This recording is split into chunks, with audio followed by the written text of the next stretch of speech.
તપાસની વાત છે, તો શું આખો મામલો છે ને યુનિવર્સિટી દ્વારા શું તપાસ કરવામાં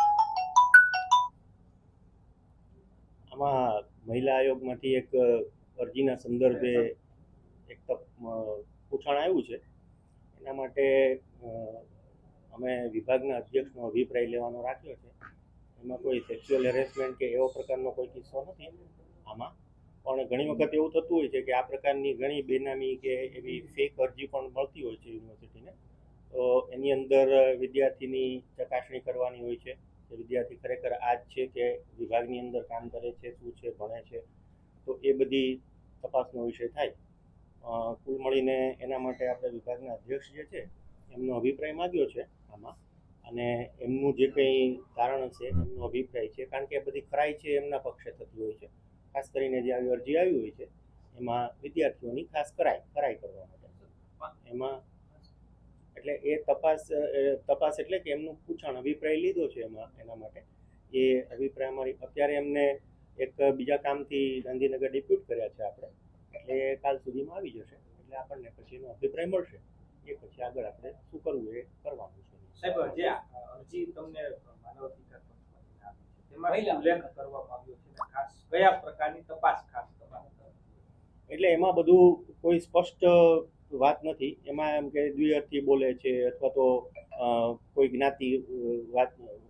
જ્ઞાતિવાળા કોઈ શબ્દોનું ઉચ્ચારણ કરે છે, આ પ્રકારનું છે. પરંતુ મૂળ વાત જે છે ને એમાં એવું છે કે પોણા પેજનું કાગળ છે, એમાં અરજી છે. એમાં નીચે જે સહીઓ છે એ સહીઓ આમ જોઈએ તો પ્રાથમિક દ્રષ્ટિએ કોની છે એની ખરાઈ સૌથી પહેલા કરવી પડે અરજી માટે.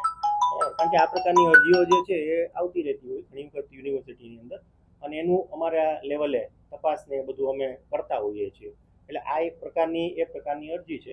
અમે એમાં અભિપ્રાય માગ્યો છે, અને જે કંઈ હશે એમાં આપણને 1-2 દિવસની અંદર વિદ્યાર્થીના નામ કેવો ઉલ્લેખ કર્યો કે પર્ટિક્યુલર આ વ્યક્તિએ અરજી કરી હોય એવું કંઈ છે? એટલે એમાં કુલ 4 કે 5 વિદ્યાર્થીનીઓના નામ છે નીચે એમાં વિદ્યાર્થીઓના, પણ પ્રાથમિક દ્રષ્ટિએ આમ લગભગ હેન્ડરાઇટિંગ સરખા હોય એવું પ્રાથમિક દ્રષ્ટિએ એવું દેખાય છે. એટલે એ તો હવે ખરાઈ કરે કે ભાઈ ખરેખર આ વિદ્યાર્થીઓ ભૂતપૂર્વ છે, અત્યારના ચાલુ છે, આ બધાનો અભિપ્રાય તો વિભાગ જ આપશે જે તે ભવન.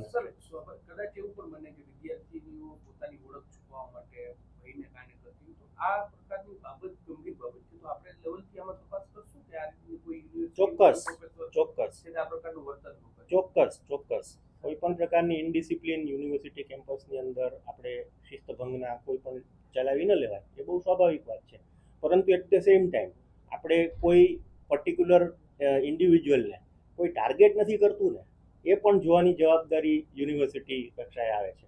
કારણ કે આવું ઘણી વખત થતું હોય છે કે આવી રીતે કોઈક ટાર્ગેટ થતા હોય અથવા તો કોઈના હાથા બનીને કામ થતું હોય.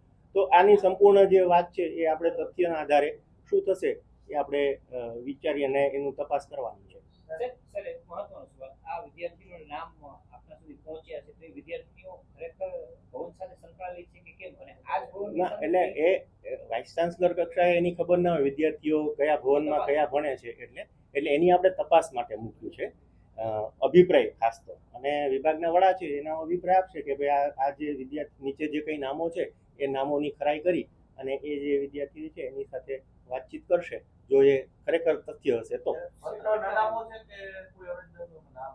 અરજદારના નામો નીચે છે, નીચે 4 નામો છે, બરાબર. હવે નામોની ખરાઈ કરવાની એ તબક્કે આપણે છીએ. કારણ કે આ મેં કહ્યું એ પ્રમાણે કે જે વિભાગના વડા છે એમને ગાંધીનગર કામ માટે ડેપ્યુટ કર્યા છે આપણે. અત્યારે બીજું ભરતી પ્રક્રિયાને એનું કામ ચાલે છે, તો એના કામ માટે એમને ડેપ્યુટ કર્યા છે. એ 2 દિવસથી ત્યાં છે, આવશે કાલ પરમ દિવસમાં આવી જશે. એટલે 2-3 દિવસની અંદર આપણને એની અંદર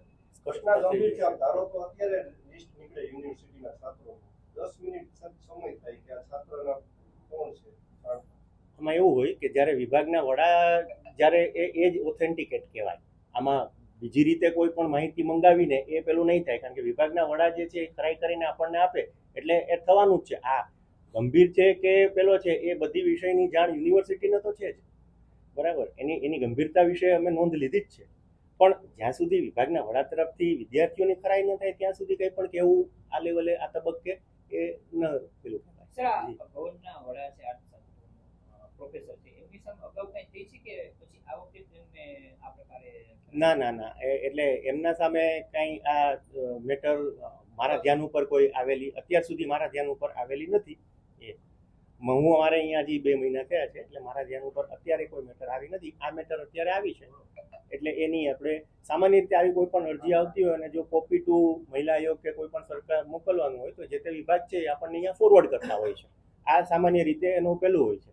એટલે એ આપણને વેરીફાઈ કરવાનું કે આની સત્યતા ચકાસો અને એની જે કંઈ એમાં તપાસ કરવાની એ કરો. એ આપણે કરીએ છીએ સાહેબ, ખાસ કરીને જે એક અરજી આવી છે સીએમઓ સુધી ગઈ છે, માનવ અધિકાર પંચે તપાસના આદેશ આપ્યો, એમાં તમારા નામનો ઉલ્લેખ કરવામાં આવ્યો છે. તમારી દ્રષ્ટિએ હકીકત શું છે? આ વિદ્યાર્થીઓ આ ભવનમાં અભ્યાસ કરે છે કે શું છે? તમારી પાસે કઈ આ વિગત આવી છે કે શું?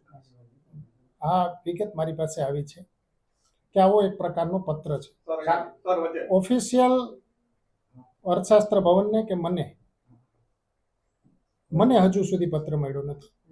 એટલે વિદ્યાર્થીનું નામ છે એ નામ સાચા છે કે ખોટા છે એનો મને ખ્યાલ નથી, પણ મને પૂર્ણ શ્રદ્ધા છે કે એમાં કોઈ વિદ્યાર્થીના અમારા કોઈ વિદ્યાર્થીઓના નામ હોય જ ન શકે, કારણ કે એ પ્રકારનું મારું વ્યક્તિત્વ નથી. સર, જે યુનિવર્સિટી પાસ સામેથી તમને કોઈ આ બાબતે પૂછવામાં આવશે તો તમે સહયોગ આપશો? બિલકુલ, યુનિવર્સિટીનો હું કર્મચારી છું. આ તો મારે સંલગ્ન બાબત છે, પણ મારે સંલગ્ન બાબત ન હોય તો પણ યુનિવર્સિટીની બાબતમાં મારો સહયોગ જ હોય છે. અને મારો આમાં સહયોગ એટલા માટે જ રહેશે કે જલ્દીથી જલ્દી આ મેટર પૂરી થાય તો મને મારું આ કષ્ટ પૂરું થાય. સાહેબ, જેમાં આક્ષેપો જે રીતના થયા છે તેને લઈને તમારું શું માનવું છે? આ પ્રકારે કોઈ વર્તન કે આવી કોઈ પ્રવૃત્તિ તમારી દ્રષ્ટિએ શું કેવું છે? આ અરજી કરવામાં આવી છે તેની પાછળનું તમારી દ્રષ્ટિએ શું કારણો લાગે છે? અત્યાર સુધી જે મને જાણવા મળી છે અને ન્યૂઝપેપરમાં છે એમાં 2 બાબતો છે કે પરીક્ષામાં માર્ક વધારવા. સૌને ખબર હોય કે પરીક્ષામાં નામ નહીં, સીટ નંબરની પણ ઓળખ નથી થતી.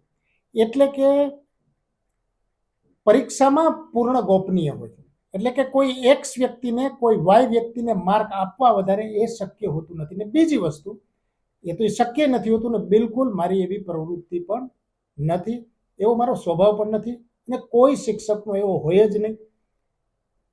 બીજી બાબત છે એમાં દ્વિઅર્થી વાત બોલવાની.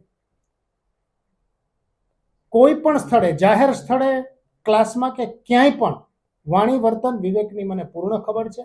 આવું ક્યારેય મારાથી બન્યું નથી. અને મારા કોઈ પણ વિદ્યાર્થીને પૂછો, 10 વર્ષ પહેલાને પણ પૂછો તો એવો જવાબ મળે કે આવું બને જ નહીં. એટલે ટૂંકમાં મને જે સમાચાર મળ્યા છે કે અરજી થયેલી છે એમાં આ પ્રકારના છે, એ આક્ષેપો પાયાવિહોણા છે. તમે બીજું કંઈ પૂછશો તો હું તમને કહીશ, પણ એવું મન છે કે કાયદાના અને કુદરતના ડર રાખ્યા વગર કોઈ એક પત્ર નાખી દીધો છે. કાયદાની રીતે જે કંઈ થશે એ યુનિવર્સિટી કરશે અને કુદરતની રીતે થશે એ વ્યક્તિને ખબર પડશે. સાહેબ, તમારી સાથે આરોપ ખોટા ઠરશે તો તમે કાયદાકીય લડત લડશો? એટલે મારે લડવી જોઈએ અને એમાં હું યુનિવર્સિટીને પૂછીશ કે ભાઈ મારે શું કરવું જોઈએ. આક્ષેપો વહેલામાં વહેલા જેવું તપાસ થશે એટલે તરત જ ખોટા સાબિત થશે ને પછી મને યુનિવર્સિટી કહેશે કે મારે વ્યક્તિગત રીતે આ કરવું જોઈએ તો હું એમ ચોક્કસ કરીશ. શું માનો છો કે કોના દ્વારા આ પત્ર તમારે વિરુદ્ધમાં લખવામાં આવ્યું છે? હવે આપણે સૌ જાહેર જીવનમાં છીએ કે ભાઈ કોનો કેવો સ્વભાવ છે, કોને કઈ વ્યક્તિથી નાની મોટી ઈર્ષા તકલીફ છે, શું હોઈ શકે, એવા કોઈ પણ હોઈ શકે. પણ અત્યારે મને એમ થયું કે ભાઈ હું જો કોઈ નામ વિચારું 1 2 3 4 અને મારે એવું શું કામ એને વિચારવું, હું તો એ જોઉં કે ભાઈ કાયદો કરશે, નહીં તો કુદરત કરશે. તમારી વિરુદ્ધ કેમ આ લેટર લખવામાં આવ્યો? કારણ કે ઘણા બધા આક્ષેપો પાછા છે, ઘણા બધા પ્રોફેસરો છે. હવે મારા જ વિરુદ્ધ છે એવું નથી, કારણ કે આવું ઘણી જગ્યાએ ઘણી વાર બનતું હોય છે, બરાબર છે. હવે આનો જવાબ તો હું શું આપું કે હા, એ તો હું ભગવાનને પૂછી શકું કે ભાઈ આવું કેમ. બાકી તો આવો પત્ર કોઈ પણ કોઈની સામે લખી નાખે. ના, અત્યારે આ તબક્કે હું છે ને ના, મારે વ્યક્તિગત એવું કોઈને એવું ના હોય કે ભાઈ ટૂંકમાં આવું મારી પાછળ કરે એવું મને કોઈ અત્યારે લાગતું નથી. હશે તો છે જ કોઈ પણ. હા, એ તમારે અર્થશાસ્ત્ર ભવનના છે કે બહારના વિદ્યાર્થી છે, અથવા તો કોઈ વિદ્યાર્થી જ નથી, કોઈ બહારની વ્યક્તિ છે? એટલે જો એ તો શું છે કે ટપાલ મળે એમાં જે નામ મળે તો ભવન જોશે કે નામ છે, નામ હશે જે તે વિદ્યાર્થી તો એને બોલાવશે, નામ નહીં હોય તો એ રીતે જવાબ આપશે. ભવનના વિદ્યાર્થી ન હોય તો એનો મતલબ શું થયો કે નામ ખોટા છે. એ નામ એને તમે ખોટા કયો, ડમી કયો, પૂર્વગ્રહથી લખેલા કયો, જે કયો, એ ભવનના વિદ્યાર્થીના નામ હશે તો એ વિદ્યાર્થીને પૂછવામાં આવશે.